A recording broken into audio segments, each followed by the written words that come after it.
Good evening, all. New friends, old friends, a lot of familiar faces, and everybody who's joined in the session tonight. It's quite a daunting task that you have set me, the Banyule community and assembly, to try to give in a short space of time an overview of 100 years of the Baha'i Faith in Australia. But I'll do my best to produce some of my thoughts on this topic. I'm going to try to get up the right screen now, and hopefully you can see a cover page, Centenary of the Baha'i Faith in Australia, 1920 to 2020. Is that right? It's all okay? Yes, okay.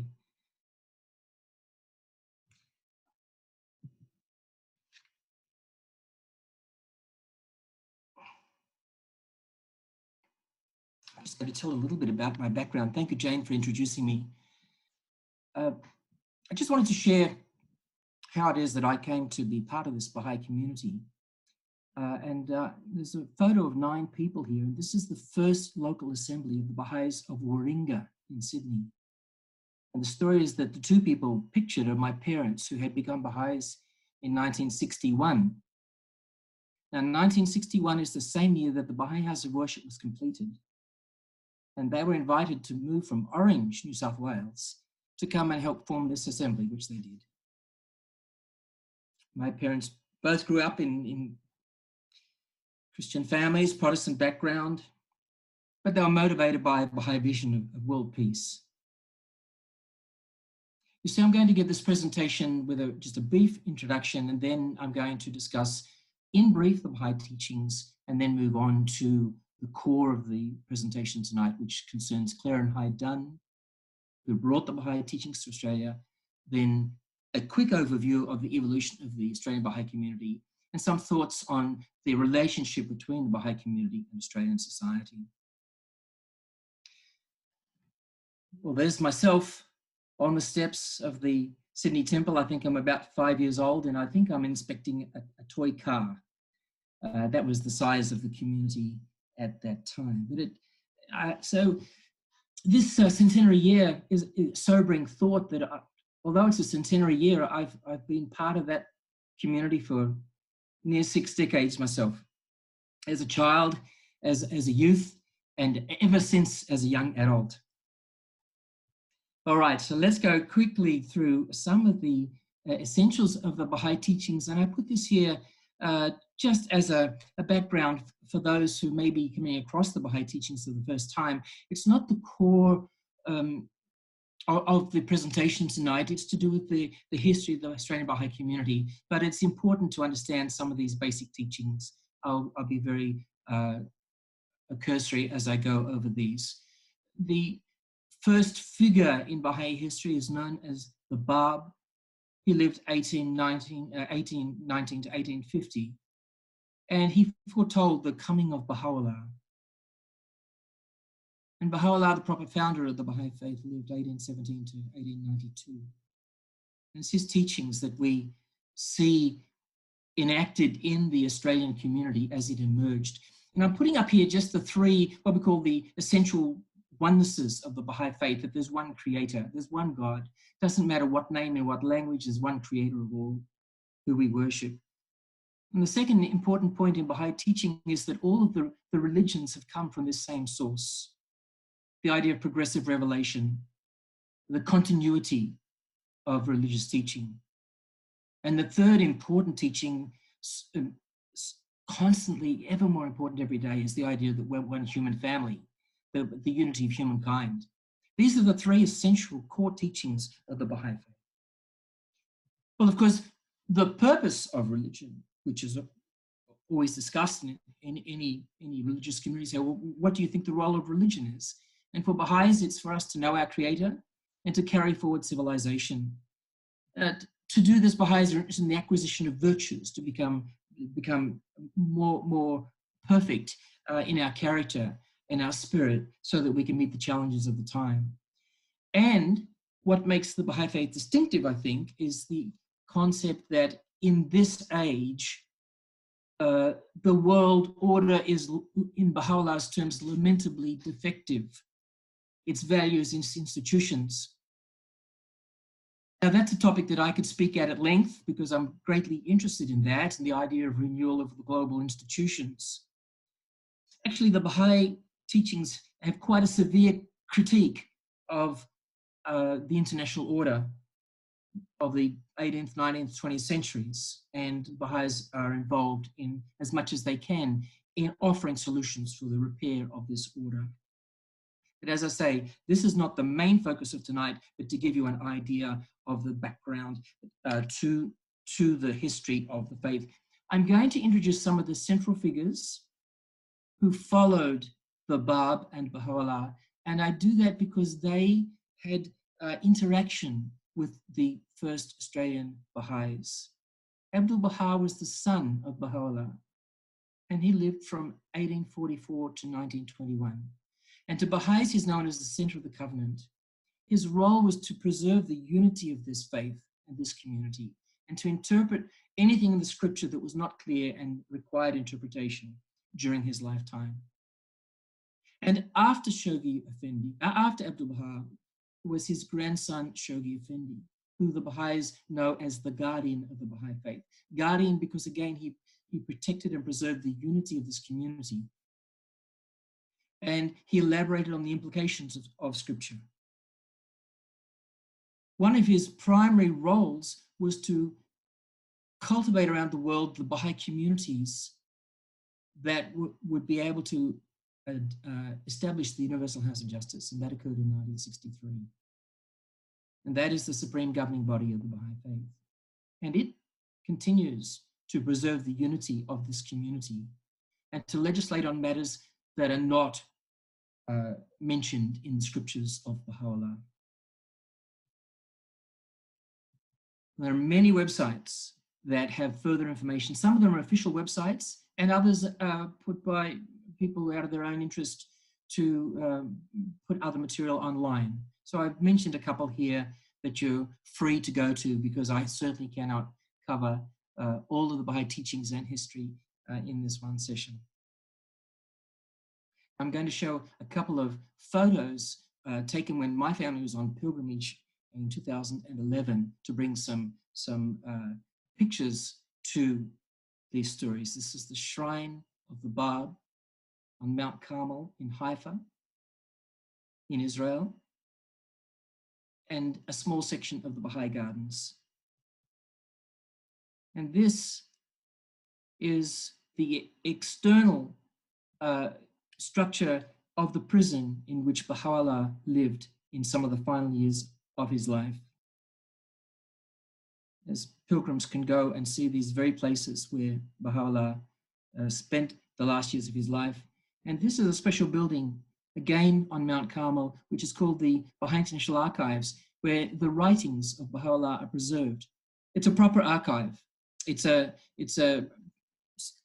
properly presented archive to preserve these unique materials far into the future, as well as relics from Baha'i history. And finally, this wonderful structure is the seat of the Universal House of Justice. Many Baha'is tried to take photos to capture the beauty of the Baha'i Gardens. It's an immense task. I've shared with you just a few of the images from the World Center. I'm going to move on from the Baha'i teachings soon, but I'm going to put my own spin on what I think some of the implications of the teachings that I've outlined in brief. And these are important to me as a historian of religion. My early studies were in Christian history in the Pacific. The first is that the Baha'i faith is an independent world religion. It's not born of a schism. It's not a resistance or an opposition or some type of movement that is against another strand of religious history. And secondly, most importantly to me, it's global in scope. It's not one ethnic community, not one geographic part of the world. It's not linguistically bound. It's a truly global faith, which you learn as you travel around the world and see Baha'is in every part of the world, every continent.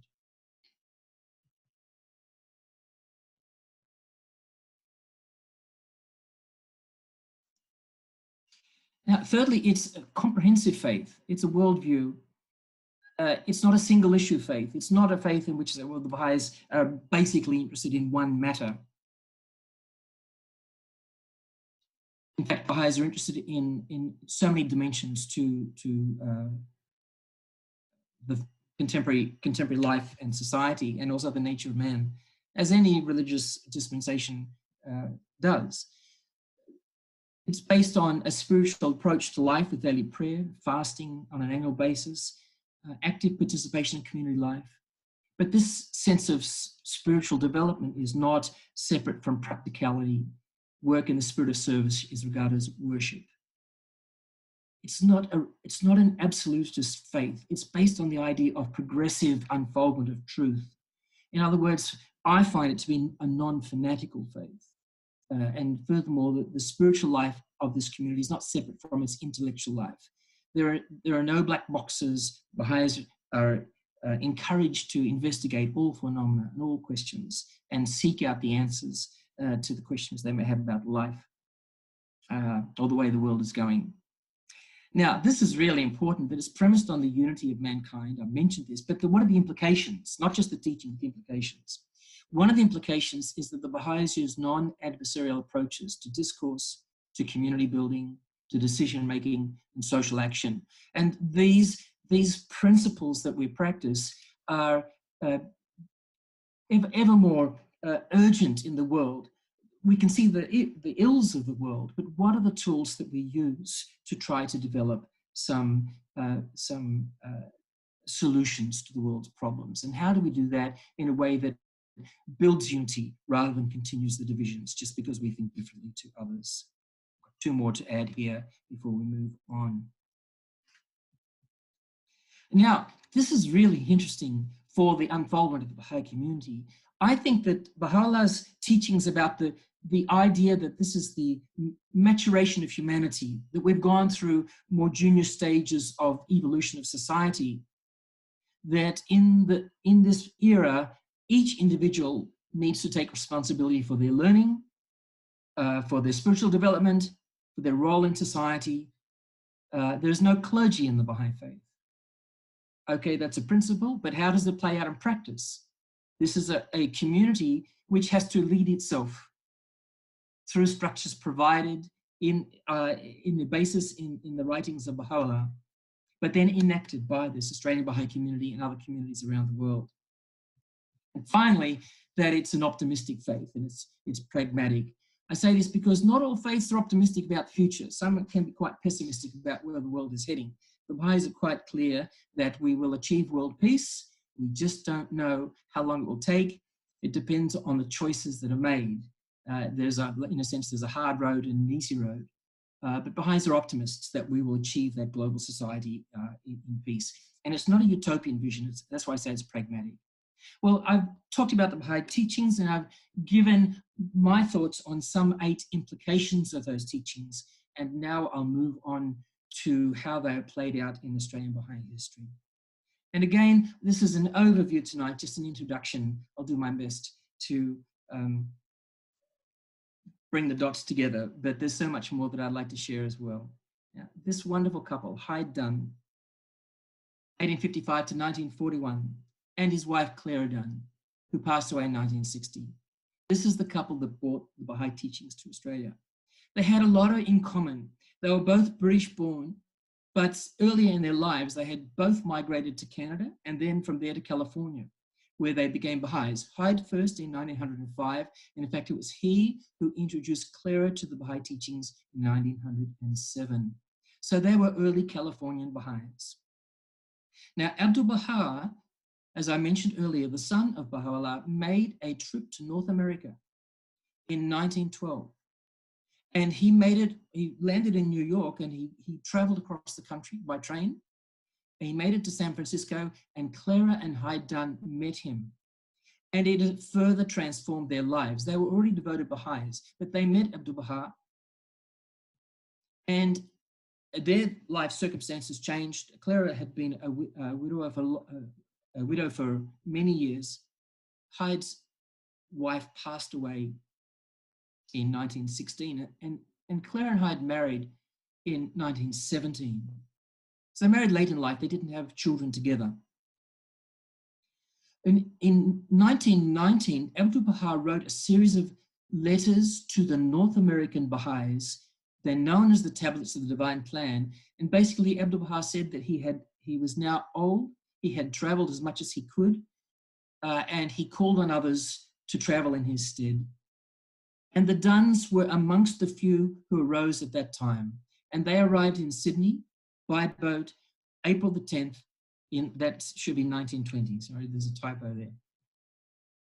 And that's the beginning of our story. Now, in the next 14 years, Clare and Haidan achieved these results. They established the Baha'i communities in both Australia and New Zealand. And they did this by forming local communities in Sydney and Auckland and Melbourne and Adelaide and Perth and Brisbane and Hobart.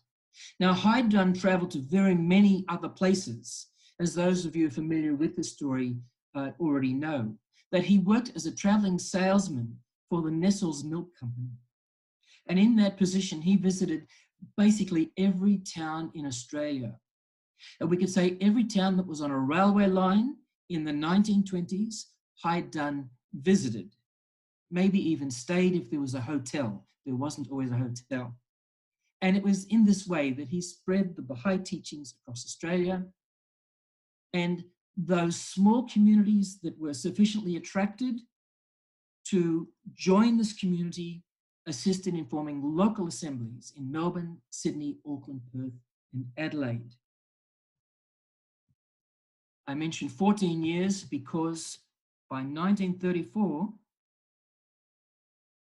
the Duns were able to, on the basis of 3 assemblies, form the National Spiritual Assembly of the Baha'is of Australia and New Zealand. And for this, delegates came from Sydney, Adelaide, and Auckland.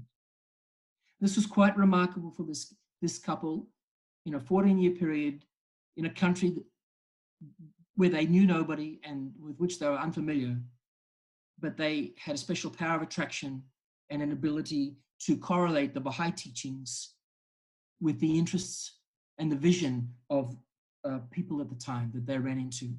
Now, I've got online here a little brochure that was produced by a Perth Baha'i, Herbert Webb, in about 1923-24. And it highlights what have been known as the 12 basic Baha'i principles. And it's interesting that these principles are not changed. The fundamentals of the Baha'i religion don't change over time. The articulation does, but the foundations are there from the time of Baha'u'llah, as expounded also by Abdul Bihar. The oneness of mankind, independent investigation of truth, foundations of all religions as one. And the other, there's 12 principles there. I won't go through each one because we have to move through quite a number of other interesting subjects. But the point is that this was the 12 principles that attracted these early Australians.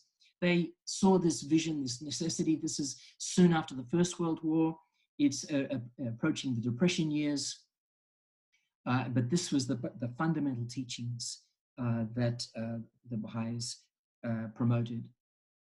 And there is an archive in Sydney at the Baha'i House of Worship that has some of the precious belongings of Haidan. He carried a typewriter and he typed out hundreds, perhaps thousands of letters in his time. And we have a number of those as well. And there's a travel bag. And in the next picture here, we have a photograph taken of the last dwelling place that they moved around the country, but then in his older years, they retired in Kirribilli in Sydney with a beautiful view overlooking the Sydney Harbour. And someone managed to take those photos. I don't know who the photographer was. And we have a couple of relics. I've got one there, a teapot, and from the Dunn's kitchen. And that's to remind me that Clare and Haidan were known for their hospitality to all. It's remarked on over the years how hospitable they were in meeting people, greeting them, and spending time with them. So much more to say about the Duns. In 1934, the first assembly was formed, 5 women, 4 men, All Baha'i assemblies at this time have 9 members. They're elected, and this was the first. And there's a number of Baha'is who are working on the histories of these early Baha'i figures. Some are New Zealanders, some are Australians. We just took looking at some of the highlights of these early years. That was 1934. It was not until 1944 that a building was purchased to be a headquarters. And it was in Toolang Road, Sydney. That's in Paddington. It was at a crossroads of 5 different roads came together. And this was the headquarters through into the 1970s.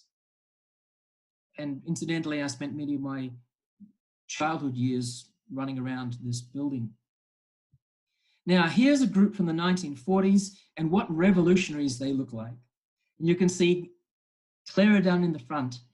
Hyde Dunn passed away in 1941. Clara Dunn continued in her work till her passing in 1960. And this photo is precious to me because it has a number of the early members of the Baha'i community. But again, we don't know all the details about their lives, but this was the foundation, these communities. And here's another important conference photo taken in 1958, the first international conference of the Baha'i community, pulling together the Baha'is from Australia, around the Pacific, and from other parts of the world. It's taken in the same location, outside of Toolang Road, Paddington. Now, I'm going to go back just briefly to Melbourne.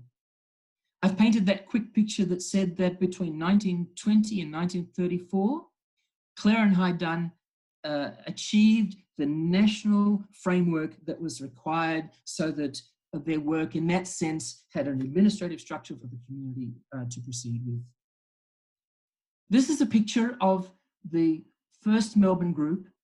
It's about 1923.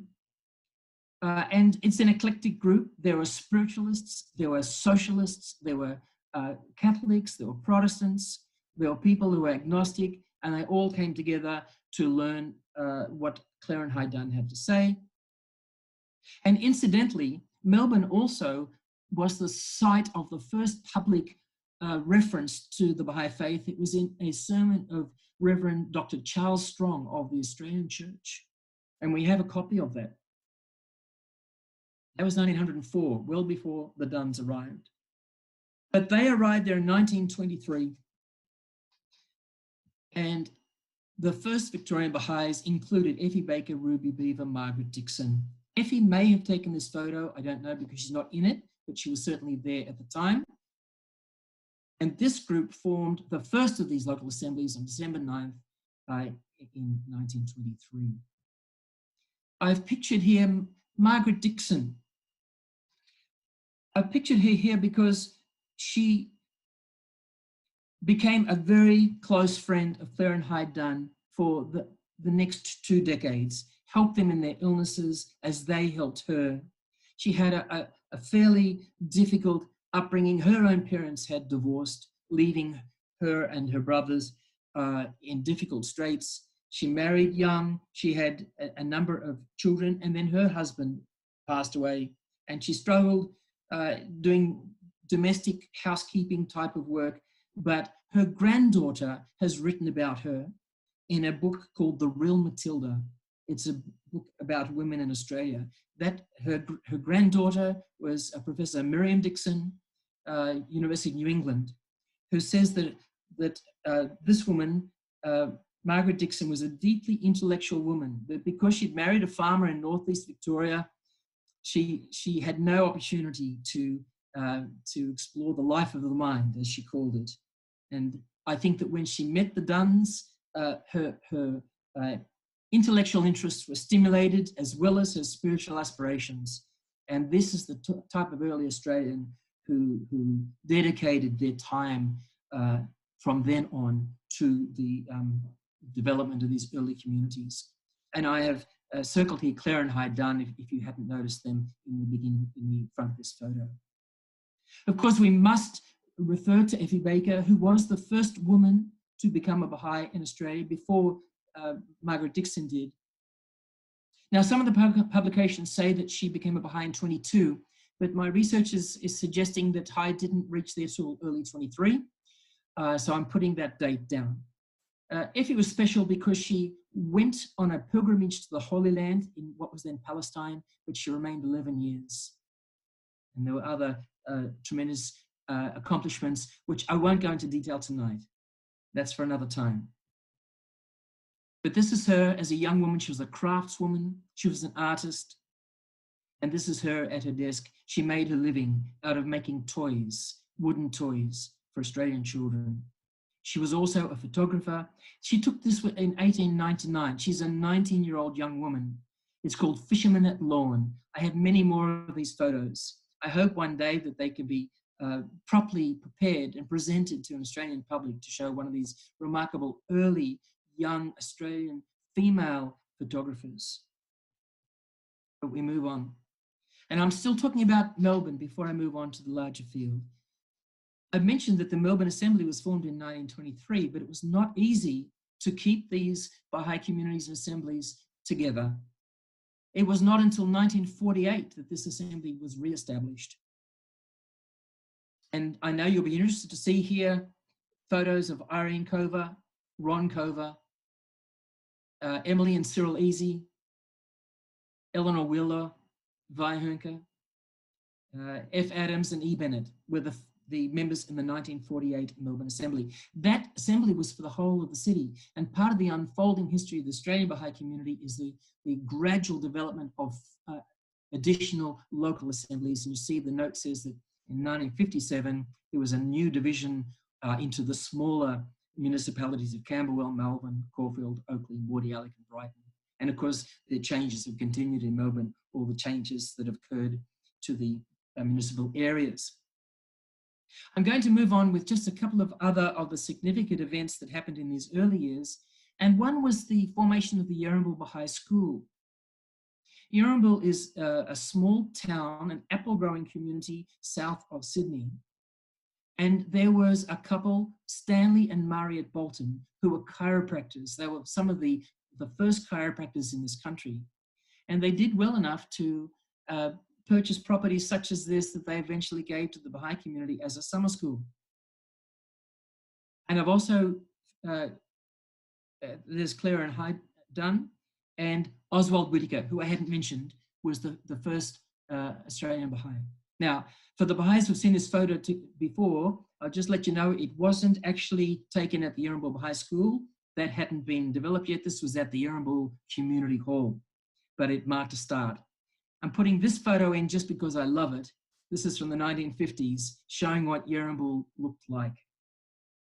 People took their tents, they took their caravans. There was very little accommodation there, but the tradition of summer schools is in keeping with what I had mentioned, that a strong part of the Baha'i community life is learning and coming together for study. And I've got one final photo from a Uranville summer school, probably from the early 60s. And if I'm not mistaken, I think that's Manature Gabriel. I was looking for other Victorian Baha'is, I couldn't see any there, but I digress if I go much further. Effie Baker is there, another Victorian, and that's my own family there. How much Uranville has changed. The town has grown up around, there used to be a small village, now it's a country town of Uranville. This is pictured the Uranville Baha'i Centre of Learning in the middle of the bush, and beautiful accommodation now that, you know, when Hyde Dunn went and laid the foundations for the Hyde Dunn Hall, this was so much in the future and unimagined. And when I see these other Baha'i centres of learning around the country, I just look for a few images. And I'm thinking, in the 100 years, could Hyde Dunn have imagined a centre like this in Hobart, or a centre in Adelaide, or the centre in Sydney? All they could do was meet in their living rooms and in rented halls. It was good enough for the times. I think this would be lovely if we were able to show Claire and Hyde Dunn some of the results 100 years later from their early work. I'm going to move on to another important aspect of the maturation of the Australian community, and that was the construction of a Baha'i house of worship. It was in Ingleside, which is in the northern suburbs of Sydney. It was dedicated in 1961. On the fun fact side of things, it was the first time that a helicopter had been used in a construction site in Australia to put the pinnacle on the dome, because there was no way to get up there and do that.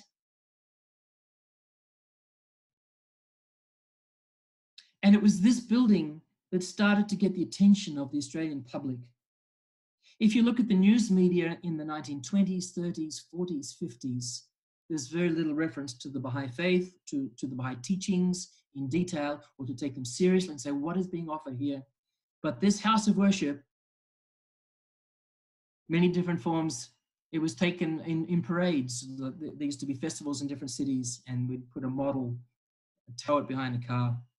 This is the International Year of Peace, 1986, a peace expo around the house of worship. It's now taken its place as an icon that is associated with the Australian Baha'i community. It's a special house of worship that is reserved for the human voice. I've mentioned early on that there's no clergy in the Baha'i Faith. There's no sermons. There's no addresses made from these houses of worship, but prayer, meditation, and the human voice put to music. And of course at night. Now, Clara Dunn, in her, she's got a couple of letters written in the 1920s where she speaks confidently of the time when there'll be a house of worship built in this country. And so I put this in thinking of her tonight. I'm going to move on from the Dunns, and I'm going to look briefly at the growth of the Australian Baha'i community, its size, its composition, its activities, and then I'll move to the final section, which is on the relations between the Baha'i community and Australian society. The Baha'i communities are organized at a municipal level. And by 1963, there were 31 of these local assemblies. That is communities in which there are 9 or more Baha'is. By 1973, they had reached 61. At the moment, it's approximately 170. Because there are Baha'is in other areas as well, but this is where there are local assemblies formed. Now, in those early decades, there were not large numbers. My estimate for 1934 was about 150 Baha'is that had formed the foundation of the first National Assembly. By 1963, perhaps 500. And at the current time, approximately 20,000. Now, what's the composition of the Baha'i community? I've only found one study. It was from the 1990s, and it reported over 90 ethnic groups represented in the Australian Baha'i community. Of course, a large number of what's called Anglo-Saxon, which is anything coming from sort of the British past and other parts of Europe. I didn't mean to hit that, I'll go back. There is now a strong Persian component, but that's a more recent origin. I'll explain that a little. Aboriginals have been becoming Baha'i since the 1950s. There's quite a number of Chinese and other Asian members of the community. There's a large Pacific Islands contingent who actively get together and make a link between the Australian community and the Pacific Islands, and Baha'is from every other part of the world as well. Now, in terms of Iranian Baha'is, I think there might be approximately 10,000 have come to the country, but I don't have accurate figures, and I am working on getting those accurate figures of arrival. But the interesting thing is that there are different phases of the arrival of Iranians in the country. Before the what's known as the Islamic Revolution in Iran, it was possible to migrate, but most of those migrants came from third countries, and I'll explain the reason for that. They came from Indonesia or elsewhere. They were Persians, but they didn't come from Iran. Now, things changed after the Islamic Revolution, and the Baha'is there suffered a great deal of persecution. And that persecution was recognized as being against the human rights of those Iranian Baha'is, and they set up a humanitarian assistance program. The Australian government already had refugee programs and humanitarian programs, but this facilitated for the Baha'is at that time there might be approximately 5,000 who were refugees who came out under that humanitarian assistance program. But I stress that not all Persian Baha'is are refugees, and not all came out after the revolution. But what we do know is that in the period that the Iranians have been here, let's say since the 1960s, there were a few in the 1970s, and then in more numbers since the 1980s. They've made strong contributions to Australian higher education, business, science, technology, the arts. I've noted there are professors in these fields in computing and finance, law, engineering, medicine, robotics. And there are others who are in the arts. They live in rural towns as well as the urban areas. They've made a great contribution to Australian society as well as to the Baha'i community. I found this press clipping just a day ago, and I thought I'd put it up. It's Dr. Iraj Master with his wonderful wife, Mawash, their 2 sons. It's a Tasmanian newspaper. They were visiting there, but it explains that they had come out to live in Melbourne. So many families of this nature, of this character, highly educated, came out and made a new life in this country. I'll refer to 1 or 2 more in a few slides' time. I'm going to quickly review some of the activities of the Australian Baha'i community at the current time, because people often say, what do Baha'is do? It's one thing to say, what do you believe? What are your core teachings? But what do you do? And at the moment, the Baha'i communities are emphasizing community building, re-establishing genuine links of affection and friendship and sort of communication at local level. And that's within children, within junior youth, an institute process, which is a learning process, and a strong emphasis on devotional meetings and the reincorporation of prayer in people's daily life. And that's what we call the core activities. But that's in addition to the Baha'i calendar, the 19-day feast. Every 19 days, the Baha'i community gets together for prayer, but also for consultation. And there are a number of special holy days through the year. But in addition to that, I think where the application comes is what is the fruit of all of that capacity building is engagement in society. That might be at national level through the Office of the Australian Baha'i Community. And I note one of the projects at the moment, which is the Inclusive Narrative Project, you can look that up online, looking at how we can speak about difficult social issues and problems in ways that find solutions and don't draw people further apart. When you do look online for Baha'i communities, you find that a lot of that activity is at local level. There's Baha'i education in state schools. There's observance of UN Days. It could be a Women's Day, International Women's Day in March of each year, International Day of Peace every September, World Environment Day. These are some, and there are so many examples of these days being celebrated at local level around the country. Now, I put this in because I came across it today. Have you come across this this large kookaburra that's starting to travel around? It's in Queensland, but it's moving around. And I've just noticed today on Facebook that it's by our very own Favadin Daliri, who's got this kookaburra going around, and it's visiting all the other big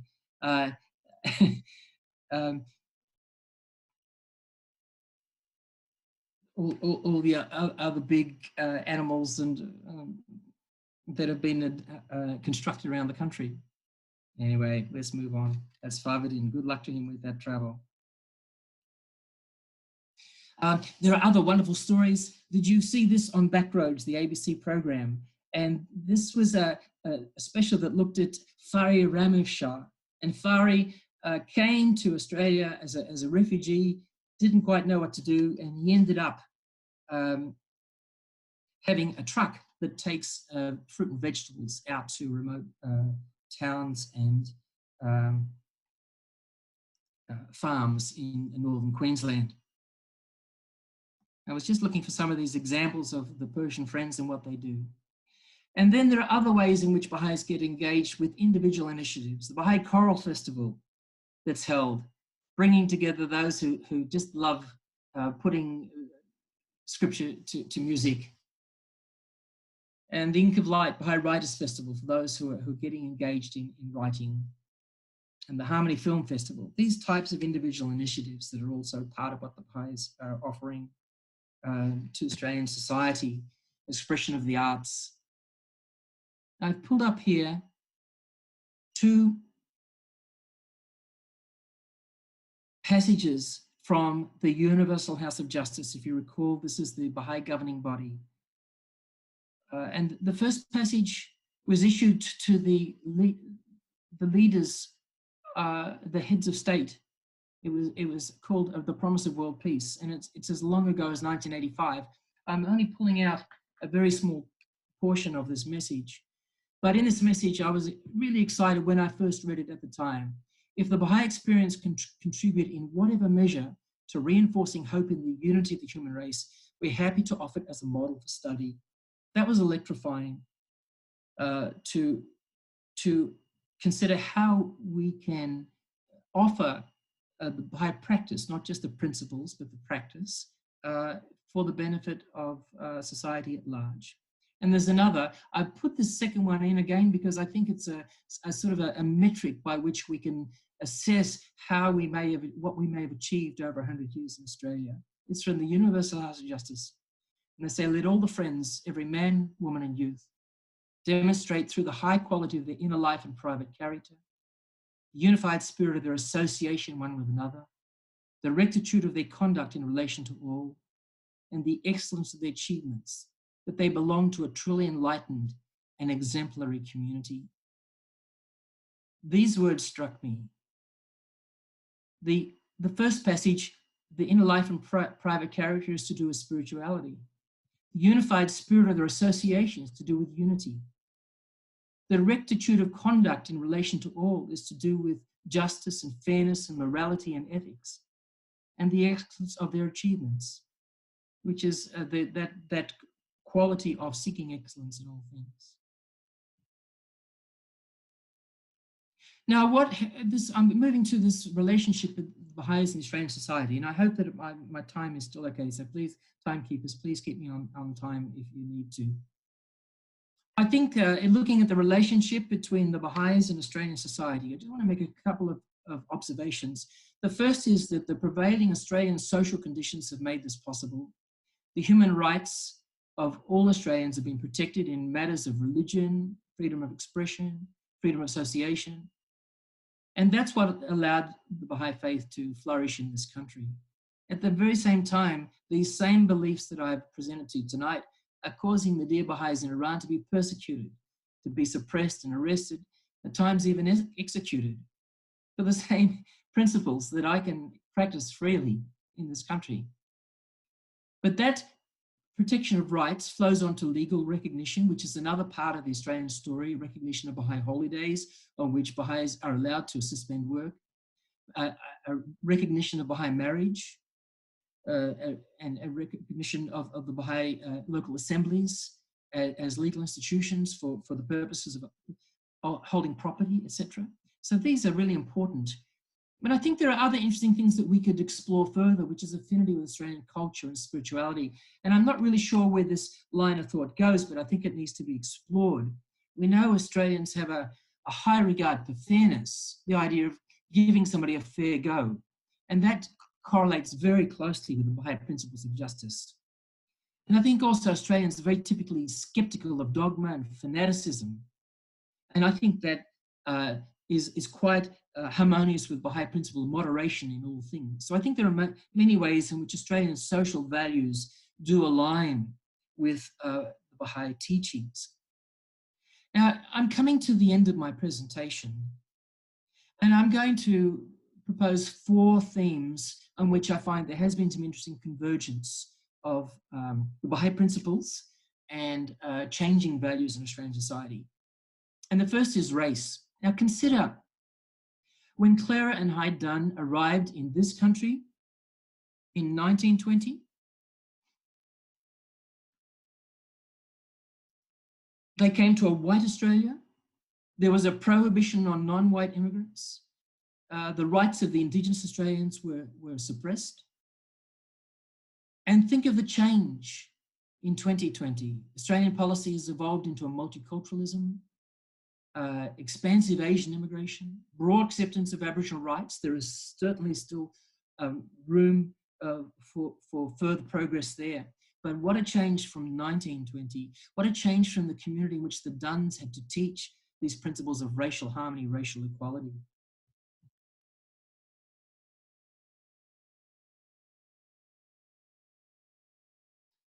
In this very same period, the first Aboriginal Baha'i, Elizabeth Heinsohn, joined the community in 1951, and she was elected to the National Assembly in 1967. That's the year that Aboriginals were given voting rights. And since then, a number of other Aboriginals have joined the Baha'i community. I know from the records that in the 1950s, Iranians were barred for being Asiatic. Some of the assemblies sought to sponsor them in, and they were told officially by government, no, we don't accept Asiatics. How that has changed to the 1980s, when the Australian government welcomed these Iranians who'd been persecuted. Now, the second theme is gender equality. Now, think of the position of women in Australian society in the 1920s, when Clara and Hyde were here, and how different now Australia has broadly adopted women's equality. The first National Assembly had a majority of women.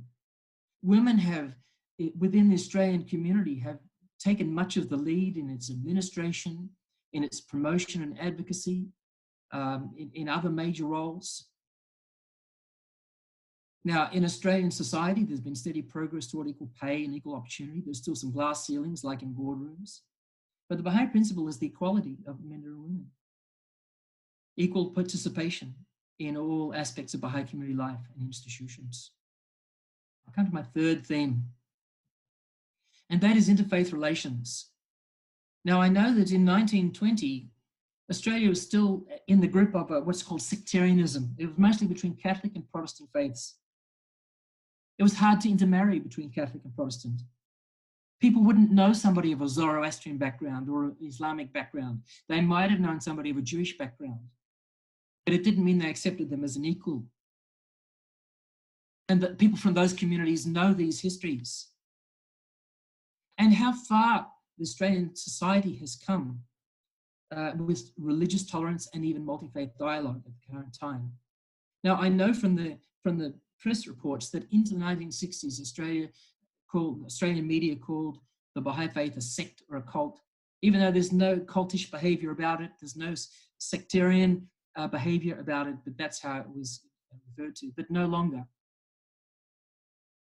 And the extent to which the Baha'i community is contributing very willingly and happily to interfaith dialogue through World Religion Day, United Nations Day, in the early 90s, World Conference on Religion and Peace, World Parliament of Religions, university interfaith campuses have interfaith movements. And I notice your interfaith movements also in Melbourne. And the fourth I'm going to refer to is the shift in attitude toward peace. When you think of attitudes toward war in the 1920s, they did start to shift after the Second World War, but still there was an acceptance that there was a glorification of war, and in a sense, this idea that strong nations were those that could put up a good fight. But that started to change. We still honour those who were sacrificed through Anzac Day, but from the 1960s, Australians started to protest war and say, is it really necessary? Do we have to spend so much in military budgets? Should we be involved in military enterprises that aren't under UN Security Council auspices? We still have a long way to go to reach the Baha'i standard, which is global collective security, but we're on the way. So I've mentioned four themes on which there's a convergence, I think, between what broadly Australians think, and it's hard to say what do broadly Australians think, but on these four themes of gender and race and peace and interfaith, I think there's been progress. Well, I've got a couple of final comments here on my assessment.